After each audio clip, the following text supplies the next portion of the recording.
Ils ont régné sur la planète plus de 170 millions d'années. Puis, ils ont disparu. L'histoire dit qu'un énorme astéroïde a frappé la péninsule du Yucatan il y a environ 66 millions d'années. Cet astéroïde a provoqué de terribles changements environnementaux, notamment des débris dans l'air, qui bloquaient la lumière du soleil, si bien que les plantes ne pouvaient pas résister. La température à la surface de la Terre a chuté et les animaux ont lutté pour survivre jusqu'à ce qu'ils finissent par s'éteindre. Ça, c'est ce que de nombreux paléontologues pensent.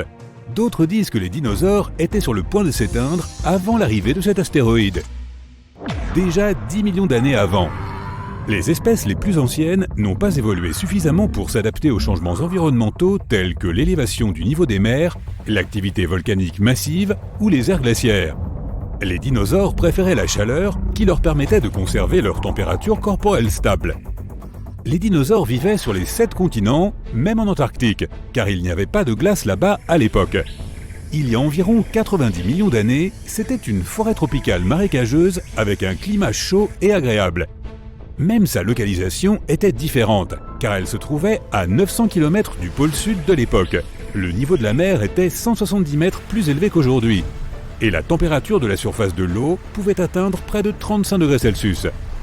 L'Antarctique connaissait encore une sorte de nuit polaire, donc plusieurs mois sans soleil, mais le climat autour du pôle sud était doux et tempéré et surtout sans glace. Les dinosaures ne muaient pas d'un coup comme les reptiles d'aujourd'hui. Les scientifiques pensent qu'ils perdaient leur peau par petits morceaux et qu'ils avaient une sorte de fourrure de dinosaure. Le Pégomastax ressemblait à un croisement entre un porc-épic et un perroquet. Cet herbivore avait des mâchoires de 2,5 cm de long, équipées d'un petit bec et de longues dents auto-aiguisantes, qu'ils utilisaient comme des ciseaux pour découper les plantes. Notre lion moderne a une morsure puissante, mais le puissant T-Rex mordait bien plus fort. Le roi des dinosaures avait la morsure la plus forte de tous les animaux terrestres, 3,5 fois plus forte que celle du record actuel, détenu par le crocodile marin d'Australie. Il avait également les dents les plus longues, près de 25 cm de long, soit la longueur d'un iPad. La plupart des animaux modernes ont le sang chaud ou froid, mais celui des dinosaures se situait entre les deux. Les scientifiques pensent qu'ils étaient principalement mésothermes, ce qui signifie que l'activité de leurs muscles réchauffait leur corps, mais que leur température corporelle pouvait également fluctuer. De nombreux dinosaures comme le Triceratops ou le Stégosaure avaient des pointes, des plaques, des cornes ou des crêtes sur le corps. Avant, on pensait que c'était des moyens de défense car ils n'avaient ni dents pointues ni griffes. Mais les scientifiques ont ensuite pensé que c'était probablement un moyen servant à impressionner leurs partenaires et à identifier les membres de leur espèce. Le Pachycéphalosaure avait même un casque en os sur la tête. Dans les films, on voit souvent les dinosaures grands comme des immeubles, mais la plupart étaient principalement de taille humaine, voire plus petits. Mais les os plus gros se fossilisaient plus facilement. C'est pourquoi on a surtout retrouvé des espèces gigantesques. L'Éoraptor, ou voleur de l'aube, est le premier dinosaure à avoir reçu un nom. Petit et plein de dents, il a reçu son nom parce qu'il vivait à l'aube de l'ère des dinosaures. Il faisait la taille d'un berger allemand, mais n'était pas aussi sympa. Avec son dos voûté et recouvert de plaques osseuses et sa queue recourbée, l'ankylosaure était la version géante du tatou. Son point faible était son ventre mou, mais les dinosaures carnivores qu'il y avait après lui devaient d'abord arriver à le retourner, et c'était vraiment dur à cause de son impressionnante armure. On pense que même ses paupières étaient couvertes d'os. Certains dinosaures mangeaient de la viande, d'autres des plantes, et certains pouvaient même manger des cailloux. Le Gallimimus ne pouvait pas mâcher les plantes qu'il mangeait. Il ingérait donc des cailloux pour broyer sa nourriture. Il ressemblait à un étrange mélange entre un dinosaure et un oiseau, et ses poignets n'étaient pas capables de maintenir ses pattes avant parallèles au sol. Il n'aurait pas pu jouer au basket, le pauvre. Les plus grands dinosaures étaient herbivores. Les carnivores ou théropodes étaient généralement plus petits. Ceci s'explique par le fait que les dinosaures herbivores dévoraient d'énormes quantités de nourriture, avalant parfois des branches entières sans les mâcher. Certains pouvaient manger 1 tonne de nourriture par jour, soit le poids d'un bus. Ces dinosaures étaient aussi plus nombreux que les autres. Les scientifiques ne savent toujours pas si les dinosaures carnivores étaient capables de se coordonner pour chasser en groupe, car ils semblaient peu amicaux les uns envers les autres, surtout lorsqu'il s'agissait de partager des proies. En observant la forme des yeux sur les fossiles, on pense que les dinosaures se déplaçaient surtout le jour et que seuls les petits dinosaures carnivores, comme le Vélociraptor, étaient actifs pendant la nuit. Il chassait ces petits mammifères qui cherchaient de la nourriture pendant que les grands dinosaures dormaient. Ces petits mammifères étaient généralement des animaux fouisseurs qui ont survécu au règne des dinosaures et à la période glaciaire en se cachant sous terre. Tous les mammifères ne se cachaient pas des dinosaures. Certaines créatures, comme le Répénomamus, volaient même les œufs des grands dinosaures, ce qui n'était pas facile puisqu'elles devaient éviter la maman dinosaure. Les chercheurs pensent que les dinosaures ont commencé à battre des ailes sur le sol pour courir plus vite afin d'attraper leur proie. C'est ce qui leur aurait progressivement permis d'apprendre à voler, après des milliers d'années d'entraînement bien sûr. Les dinosaures avaient des poils et des plumes, même les premières espèces qui ne volaient pas, comme le gigantesque et effrayant T-Rex velu. Les films mentent, tu ne pourrais pas rester immobile en espérant qu'un T-Rex passe à côté de toi sans te voir. Sa vision était probablement meilleure que celle des rapaces d'aujourd'hui, et il avait un très bon sens de l'odorat. On estime que le T-Rex pouvait courir à 19 km/h, mais qu'il se serait brisé les os s'il courait plus vite. Certaines espèces avaient une queue de plus de 15 mètres de long. Elle les aidait à garder leur équilibre, surtout pour ceux qui couraient sur deux pattes. Les vélociraptors ne ressemblaient pas à ceux que nous voyons dans les films, mais plutôt à des sortes de poulets préhistoriques. Petits, un peu plus gros qu'une dinde, 60 cm de haut. Ils avaient des plumes et des os creux comme ceux des oiseaux, et ils étaient solitaires. Mais ils faisaient partie des dinosaures les plus intelligents, car leur cerveau était très gros par rapport à leur corps. Ils étaient aussi intelligents que nos autruches actuelles. Leur nom signifie « voleur rapide ». Les stégosaures avaient un corps massif, des plaques à pointe et un cerveau minuscule de la taille d'une noix ou d'un citron. Mais au moins, ils avaient un climatiseur intégré. On a découvert que leurs pointes étaient pleines de veines, ce qui favorisait les échanges thermiques et permettait à leur corps de refroidir. Le dimorphodon était un reptile volant de 2,5 mètres d'envergure, doté de dents polyvalentes. Celle de sa mâchoire supérieure était plus longue et plus pointue pour mieux saisir sa nourriture dans l'eau, et celle de la mâchoire inférieure servait à retenir ses proies. Les premières découvertes de fossiles ont eu lieu en Chine il y a 3500 ans. On ne connaissait encore rien des dinosaures, c'est pourquoi on pensait que les dents découvertes appartenaient à des dragons. L'Hadrosaurus avait un bec de canard doté de plus de 1000 dents. Quand elles tombaient, d'autres repoussaient. Les œufs des dinosaures étaient assez gros, certains faisant la taille d'un ballon de plage. Et imagine l'omelette. Le Baryonyx était fan de poissons. Son nom signifie « lourde griffe » et il l'a obtenu grâce aux grosses griffes qu'il utilisait comme des lances pour attraper les poissons. Le Masosaure, également populaire dans les films, n'était pas tout à fait un dinosaure, mais un lézard marin, plus proche des varans et des serpents. Il pouvait élargir ses mâchoires comme le font les serpents pour avaler sa nourriture. Il était très rapide grâce à sa nageoire caudale et aux nageoires en forme de palette qu'il avait à la place des bras et des jambes. On pense qu'il avait un faible sens de l'odorat et une mauvaise perception de la profondeur, ce qu'il compensait avec une technique de chasse unique. Il attend que son déjeuner remonte à la surface pour respirer. Grâce aux nouvelles découvertes de fossiles et aux nouvelles technologies, nous en apprenons de plus en plus sur la biologie des dinosaures. Certaines personnes se satisfont parfaitement de savoir que certains d'entre eux étaient immenses, terrifiants et agressifs. Mais pour celles qui veulent en savoir plus, l'utilisation de la biologie comparative, l'analyse des pigments et de nouvelles radiographies puissantes nous ont permis de mieux comprendre des caractéristiques spécifiques comme leur couleur, leurs comportements alimentaires et la forme de leur langue. Oui, la forme de leur langue a été pendant bien longtemps une sorte de mystère. En effet, les parties molles et charnues des dinosaures ne sont pratiquement jamais conservées sous forme de fossiles. Mais grâce à la découverte de quelques vestiges d'os hyoïdes qui sont situés à la racine de la langue, devant le cou, nous en avons désormais un aperçu. La plupart des animaux ont cet os hyoïde qui ancre la langue. La forme et la complexité de l'os déterminent la liberté de mouvement de celle-ci. Les scientifiques ont découvert que presque tous les dinosaures avaient une langue simple, posée à plat, extrêmement similaire à la langue que l'on trouve aujourd'hui dans la gueule d'un crocodile. Jetons un coup d'œil à certains dinosaures spécifiques et commençons par le brachiosaure. La plupart des gens connaissent ce dinosaure à cause de son cou. Tu sais, celui qui pouvait mesurer jusqu'à 9 mètres de long. Bien que son cou soit son trait le plus distinctif, son nom se traduit en fait par « lézard à bras » en grec ancien. Il est de notoriété publique que le brachiosaure était l'un des plus grands dinosaures à avoir jamais vécu. En moyenne, il atteignait 23 mètres de long et 12 mètres de haut. C'est à peu près la longueur de 2 bus scolaires et la hauteur d'un immeuble de 4 étages, même si aucun de ces objets n'existait à l'époque de ce grand bonhomme. On connaît des fragments d'os de jambes et de vertèbres appartenant à des espèces de dinosaures encore plus grandes, mais ces restes de squelettes sont trop incomplets pour déterminer leur taille exacte. Donc, ce dinosaure a peut-être été le plus grand de tous les temps. Herbivore réputé, Dieu merci, le brachiosaure aurait mangé jusqu'à 400 kg de matière végétale sèche par jour. La majeure partie était constituée de conifères, de ginkgo et de cycas. Cette cible était peut-être difficile à atteindre pour ce dinosaure, car les chercheurs ont appris que ses dents étaient en forme de cuillère et n'étaient pas idéales pour mâcher la nourriture. Cela signifie que la créature aurait avalé la végétation entière, car ses dents étaient adaptées pour la dépouiller des branches, mais pas pour briser de gros morceaux de plantes.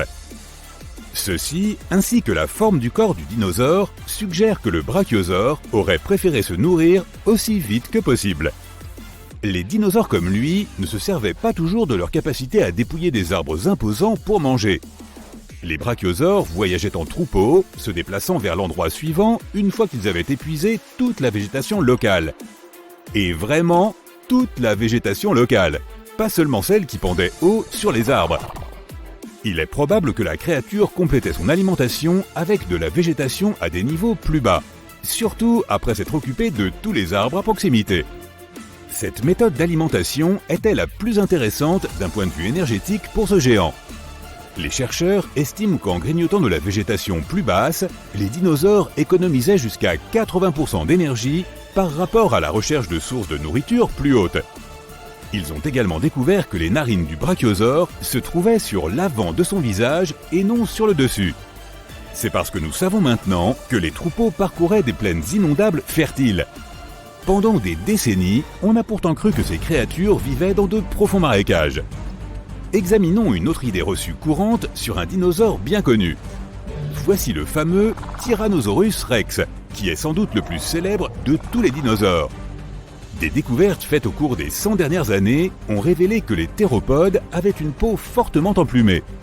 Les théropodes sont la famille de dinosaures à laquelle appartient le T-Rex, alors naturellement, les gens ont commencé à penser que la créature aurait également été couverte de plumes. Cependant, une étude de 2017 a pris des empreintes de peau du dinosaure emblématique et n'a trouvé aucune trace des structures nécessaires pour supporter des plumes. Si le T-Rex avait eu des plumes, elles auraient été limitées à son dos. Les chercheurs admettent que d'autres grands dinosaures de la même famille que le T-Rex ont été découverts avec leurs restes couverts de plumes. Un exemple de cela pourrait être le dinosaure Eutyrannus. Mais pour l'instant, la théorie acceptée est que les plumes n'étaient pas une caractéristique commune des T-Rex.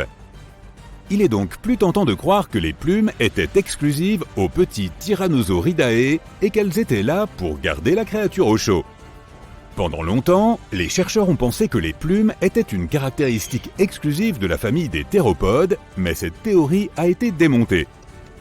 Des preuves fossiles découvertes en Sibérie suggèrent désormais que plusieurs groupes familiaux différents de dinosaures avaient des plumes. Les fossiles sibériens en question appartenaient à une autre espèce de dinosaure. Ce dinosaure, que l'on va surnommer Koulinda, avait une structure de bassin similaire à celle d'un oiseau et mesurait environ 1,20 m de long, soit à peu près la taille d'un réfrigérateur. Comme les plumes des dinosaures servaient à les réchauffer, il est tout à fait possible que les dinosaures des climats froids aient eu plus de plumes que leurs homologues des climats chauds. En général, les animaux plus grands ont moins de mal à rester au frais. Il est donc probable que les grands dinosaures qui vivaient dans ces climats chauds n'avaient pas de plumes du tout. Les dinosaures plus petits qui vivaient dans des climats froids, au contraire, avaient beaucoup de plumes. Nous savons même désormais à quoi ressemblaient certains des dessins et motifs de ces plumes sur les dinosaures, grâce à la découverte d'un ornithomimus complet avec des empreintes de plumes et de peau. Le nom de ce dinosaure est dérivé du grec et se traduit en fait par « imitateur d'oiseaux ». Il mesurait en moyenne 3,30 m de long, presque autant qu'une girafe, et bien qu'il ait été omnivore, il n'avait pas de dents. Ses autres caractéristiques distinctives comprenaient 3 doigts qui étaient tous de la même taille, et malgré son crâne aux os fins, il avait aussi de grandes cavités cérébrales. Ses jambes étaient extrêmement longues, en particulier les os de ses pieds. Si l'on ajoute à cela son bec édenté et son long cou, on peut dire qu'il ressemblait beaucoup à une autruche. Bien qu'il n'ait pas été aussi grand que le brachiosaure ou les autres dinosaures en général, il était plus grand que n'importe quel autre oiseau au monde. Et ce ne sont pas seulement les membres de l'Ornithomimus qui le faisaient ressembler à une autruche. Il avait aussi des motifs de plumes très similaires. Sa tête, son cou et le bas de ses pattes étaient pour la plupart dépourvus de plumes, mais le reste de son corps était bien recouvert d'un plumage duveteux. C'est ainsi que l'on appelle la couche de plumes d'un oiseau dans son ensemble. Il est possible, tout comme l'autruche, que le dinosaure ait utilisé ce plumage inhabituel pour réguler sa température corporelle. Bien que certains dinosaures aient possédé des plumes comme les oiseaux, en plus d'être leurs cousins éloignés, ils n'avaient toutefois pas le type de plumes nécessaire au vol pendant la majeure partie de leur existence sur Terre. Les plumes trouvées dans des empreintes fossiles ou conservées dans l'ambre ont permis aux chercheurs de mieux comprendre pourquoi ces créatures n'étaient pas très aérodynamiques.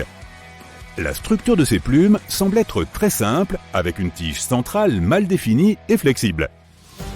Ces plumes auraient mieux servi à n'importe quel dinosaure comme accessoire de mode, car elles auraient permis d'attirer l'attention des autres dinosaures. Ces plumes auraient également eu la capacité de réguler la température du corps. Tu es surpris d'apprendre que les dinosaures avaient des plumes semblables à celles des autruches ? Attends de savoir que leur lointain cousin reptile avait quelque chose qui ressemblait à de la fourrure. Voici le ptérosaure. Son nom est dérivé du grec ancien et se traduit par « lézard ailé ». Tout comme les dinosaures, on pensait initialement qu'il avait une peau écailleuse ou coriace sur tout le corps. Mais au cours du XXe siècle, des examens de fossiles ont révélé que de nombreuses parties du corps du ptérosaure étaient couvertes de fourrure. L'envergure de ses ailes pouvait atteindre plus de 7 mètres, soit à peu près la longueur d'un bus londonien. Sa mâchoire édentée était très longue et ressemblait à celle d'un pélican. Comment quelque chose qui ressemble à un pélican peut-il être aussi terrifiant ? Cette créature était recouverte de pycnofibres. Il s'agit de structures simples dont la composition ressemblait à celle d'une plume, mais qui ressemblaient à des brins de fourrure. D'autres recherches suggèrent que certaines parties du corps du ptérosaure avaient des sortes de plumes plus complexes avec des brins ramifiés. Si cela est exact, ce serait la première fois que l'on trouve des plumes sur un animal qui n'est ni un dinosaure ni un oiseau. Tu as toujours entendu dire que l'eau bout plus vite lorsqu'on y ajoute un peu de sel. C'est un mythe. Cela ne fait aucune différence et même si c'était le cas, il se pourrait au contraire que l'eau mette plus de temps à bouillir. Toutefois, cela peut donner un meilleur goût à tes pâtes, donc pourquoi pas ? Les chauves-souris sont aveugles. C'est faux. Le mythe vient probablement du fait que ce sont des créatures nocturnes et qu'elles ont des capacités auditives extraordinaires. Elles chassent surtout quand il fait sombre et se fient à un sens appelé écholocalisation. Mais cela ne veut pas dire qu'elles sont aveugles. Leurs yeux ne sont pas inutiles, ils sont juste adaptés aux conditions de faible luminosité. Une baleine bleue est si grosse que sa langue peut peser autant qu'un gros éléphant. Rien à dire, ces animaux sont énormes. Tu perds plus de chaleur par la tête. C'est faux. La vraie raison pour laquelle les gens le croient est que lorsqu'il fait froid, notre tête est la partie du corps la plus susceptible de rester découverte. Si nous sortions dehors en portant juste un t-shirt, nous perdrions de la chaleur par les bras, sans parler des jambes, des pieds et d'autres parties. Donc, n'oublie pas ton bonnet. La théorie de la carte de la langue stipule que nous avons différentes parties pour différents goûts. Pas vraiment, il y a des papilles gustatives individuelles qui sentent certaines saveurs plus que d'autres. Mais cela ne veut pas dire qu'une zone sent le sucré plus qu'une autre. Des études ont montré que toutes les zones de la bouche ont des papilles gustatives sensibles à tous les goûts. Regarde cette carte de la langue de la baleine bleue, on dirait qu'elle a un faible pour le plancton. Les dinosaures étaient géants. C'est faux, les films les montrent comme d'énormes lézards écailleux, mais c'est très réducteur. Tout d'abord, il y avait de nombreuses espèces de dinosaures plus petites, et certaines d'entre elles étaient aussi petites qu'une dinde ou un pigeon. De plus, certains dinosaures, comme le T-Rex, étaient couverts de plumes, surtout au début de leur vie. L'oxygène est incolore, c'est partiellement vrai. Sous forme de gaz, il n'y a pas de couleur, mais sous forme solide ou liquide, il a une teinte bleu ciel. Les caméléons changent de couleur pour s'adapter à leur environnement. C'est faux. Ce serait probablement très fatigant pour eux. En réalité, d'autres facteurs comme l'humeur, la température ou la quantité de lumière qu'ils reçoivent affectent leur couleur. Lorsque les caméléons se détendent et étirent leurs cellules, les cristaux qui se trouvent à l'intérieur sont affectés par la lumière. Ces animaux utilisent les cristaux pour communiquer entre eux, donc par exemple, les teintes plus sombres montrent qu'ils ne sont pas de très bonne humeur. Les Néandertaliens ne sont pas nos ancêtres. Faux, bien qu'ils aient cohabité avec les Homo sapiens à un moment donné, mais dans des régions différentes de la planète. Ils ne sont donc pas seulement une étape du développement humain, mais une lignée différente. Ils étaient aussi assez créatifs. Ils utilisaient le feu, fabriquaient des outils, mangeaient des plantes médicinales, se nettoyaient les dents et bien d'autres choses similaires à notre espèce. Les Néandertaliens se sont probablement éteints à cause des changements climatiques extrêmes. Les dindes peuvent rougir. Celle-là est vraie. Elles sont comme nous sur ce point. Lorsqu'elles sont en colère, excitées ou même mal à l'aise, la peau de leur cou et de leur tête devient rouge. Contrairement à ce que leur nom indique, les trous noirs ne sont pas vraiment des trous. Ce sont des objets très denses qui exercent une attraction gravitationnelle extrêmement forte. Les flamants roses sont des animaux super cool. Et ils plient leurs jambes au niveau du genou. C'est faux. En réalité, ils les plient au niveau des chevilles. Car les genoux sont plus proches du corps et sont recouverts de plumes. Les pommes de supermarché sont fraîches. Pas tout à fait. En fait, elles peuvent avoir jusqu'à 1 an, puisqu'elles sont souvent cueillies entre août et novembre. Après cela, elles sont recouvertes de cire et séchées à l'air chaud. Enfin, elles sont envoyées en chambre froide et après 6 à 12 mois, on les trouve dans les rayons des supermarchés. L'eau en bouteille a une date d'expiration. C'est vrai. Mais cela ne signifie pas que c'est l'eau qui expire. C'est la bouteille. Le plastique commence à se diluer dans l'eau et des substances chimiques indésirables apparaissent. L'invention du sachet de thé n'était pas vraiment prévue. Vrai. Au début du XXe siècle, Thomas Sullivan a rempli des petits sachets en soie avec des échantillons de feuilles de thé et les a envoyés à ses clients. L'idée était de les ouvrir et de jeter les feuilles de thé dans l'eau chaude. De nombreux clients pensaient qu'ils étaient censés mettre ces sachets directement dans la théière sans les ouvrir. Le sachet de thé a subi depuis quelques améliorations. Il a reçu une ficelle et une étiquette en papier au bout. Et c'est ainsi que cette invention géniale est née. La foudre ne frappe jamais 2 fois au même endroit. C'est faux. L'Empire State Building a un jour été frappé 8 fois en seulement 24 minutes. Il y avait un orage terrible et rien ne peut généralement éloigner la foudre de l'endroit qui a été frappé. Si un lieu frappé présente des caractéristiques qui ont attiré la foudre en premier lieu, comme la forme du terrain, l'eau stagnante ou la hauteur, il peut l'attirer à nouveau. Tu as tellement envie d'ADN dans ton corps que tu pourrais l'étirer sur une distance du Soleil à Pluton pour un aller-retour. C'est vrai. Et pas seulement une fois, mais pas moins de 17 fois. Mais bien sûr, tu ne seras plus vraiment le même après avoir fait ça. Les crocodiles sont l'une des espèces les plus anciennes du monde. Ils existent depuis 200 millions d'années déjà. Les opossums dorment en se pendant par la queue. On peut voir ça dans les dessins animés et sur certaines photos, mais en général, ils ne le font pas. Leur queue est effectivement très puissante, ce qui fait que ces animaux peuvent s'agripper à des branches et porter leur poids, mais seulement pendant de courtes périodes. Les adultes sont vraiment trop lourds pour rester dans cette position pendant trop longtemps, si bien qu'ils ne se reposeraient pas beaucoup. Les poissons rouges ont une mémoire de 3 secondes. C'est faux. Ces poissons colorés sont en fait très intelligents. Une étude a montré que les poissons rouges pouvaient faire la différence entre 2 chansons classiques. Ils n'apprennent pas très vite, c'est vrai, mais après plus de 100 séances, ils y sont parvenus. Ce qui ne serait pas possible si leur mémoire ne durait que 3 secondes. Un certain type de salamandre, tu n'as qu'à lire tout ça tout seul, peut étendre sa langue sur la moitié de la longueur de son corps en seulement 7 millisecondes. Vrai. C'est 50 fois plus rapide qu'un clignement d'œil. On peut faire plusieurs tâches à la fois. C'est faux. Consulter ses emails, parler au téléphone, cuisiner, il semblerait que faire plusieurs choses en même temps permet de gagner du temps. Mais les recherches montrent que le multitâche n'est pas tout à fait possible. Notre cerveau est câblé pour faire une chose à la fois, et lorsque nous pensons en faire plusieurs, il s'agit plutôt de changer rapidement de tâche. Ce qui peut finir par prendre plus de temps au lieu de nous en faire gagner et réduire notre capacité d'attention.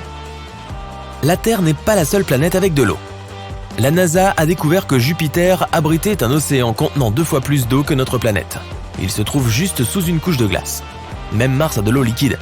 Il semble que la Terre soit ronde, mais l'est-elle vraiment ?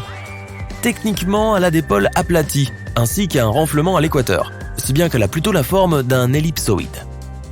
Les zombies existent vraiment. Vrai. D'accord, les humains ne peuvent pas se transformer en zombies comme on le voit dans les films, mais le règne animal a ses zombies.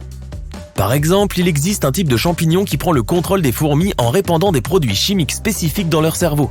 Cela pousse la fourmi à quitter sa colonie pour chercher un endroit où ce champignon veut vivre. La plus grande chute d'eau du monde se trouve sous l'océan. Vrai. Elle est située dans la mer du Nord. L'eau de mer froide est plus dense que la chute d'eau tiède. et la cascade fait presque 3 km de haut. La plus petite guêpe du monde n'est pas plus grande qu'une amibe. Vrai. Cette guêpe possède les mêmes parties du corps que les autres insectes, comme les yeux, les ailes, le cerveau, les pattes et bien plus encore.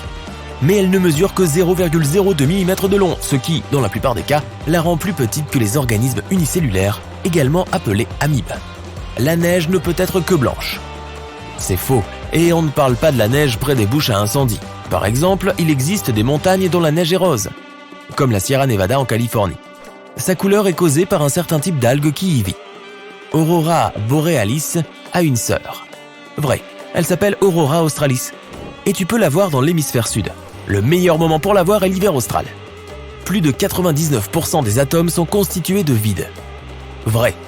Si on rassemblait toutes les personnes du monde et qu'on enlevait tout l'espace vide entre leurs atomes, la population de la Terre tiendrait dans le volume d'une orange. Les dauphins communiquent et s'appellent par leur nom. Vrai. Ils utilisent des sifflements vocaux spécifiques pour s'identifier les uns les autres. L'eau des toilettes tourne dans des sens opposés dans les deux hémisphères. C'est faux. Le sens est le même, que les toilettes se trouvent en Australie ou en France. Un escargot peut faire une sieste assez longue. C'est vrai, certains spécimens peuvent dormir pendant environ 3 ans d'affilée. Les requins peuvent détecter une toute petite goutte de sang à des kilomètres à la ronde. Pas tout à fait. Bien sûr, la région de leur cerveau chargée de sentir les odeurs est très développée, mais l'océan est vraiment vaste, et les molécules odorantes mettent du temps à se répandre dans un liquide. Par une belle journée avec des courants favorables, un requin peut sentir sa proie à une distance de quelques terrains de football, mais pas à des kilomètres.